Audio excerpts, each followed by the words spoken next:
We're at Shooting Birds Studio in Marrickville today, and we're about to do 2 test shoots for Culture Machine. So we're setting up one whole scene for the morning, we're going to break, and then have another scene for the afternoon, 2 different talent. And we've got cine and camera crew, we've got Diva and art department, I'm doing directing and photography, Gemma's helping out with styling, Gabe's on BTS, and yeah, we're just going to document what happens on set. Usually on a shoot it takes like 45 minutes to do makeup, depending on like what the makeup artist has to do. I gave her the brief that I wanted really dewy makeup, so we had dew on the eyes, dew on the lips, and then we slicked back Aslan's hair. We usually allocate like an hour and a half before to set up and do makeup. So we had that going concurrently with Tom and the boys setting up lighting. We found this like latex red backdrop at Reverse Garbage with Gemma, set that up, and then Diva came in with her props and we started creating a scene.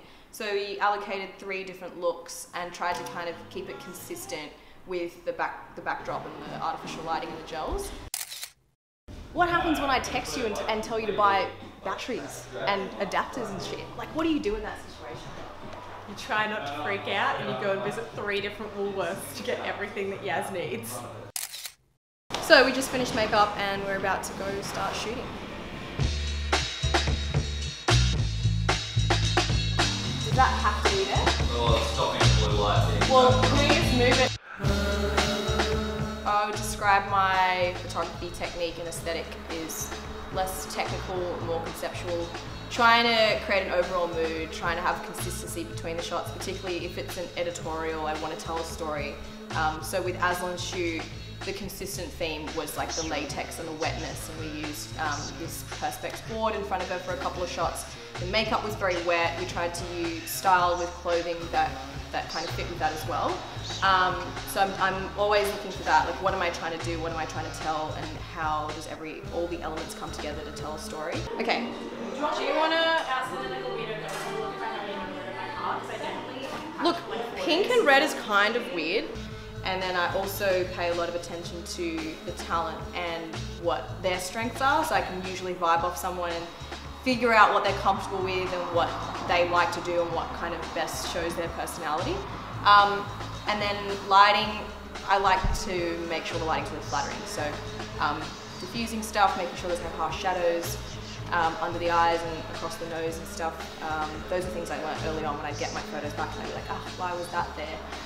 Which is a bit harder when you've got a constructed set. The other thing I look for, what else do I pay attention to with photography?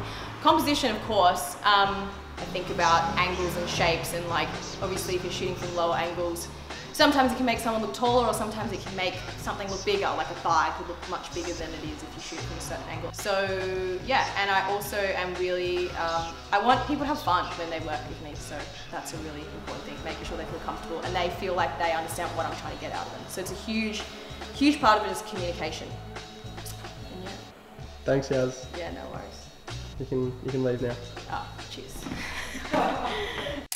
It's like 4:30 now, we've wrapped our day, we're all pretty exhausted, it's also really hot. But it's been great, it's been really, really good. Solid teamwork. Gabe was late, but it's okay. It's alright, his alarm doesn't work. Don't be mad at him, his alarm doesn't work. It's a really big problem. That's where I know that shit from.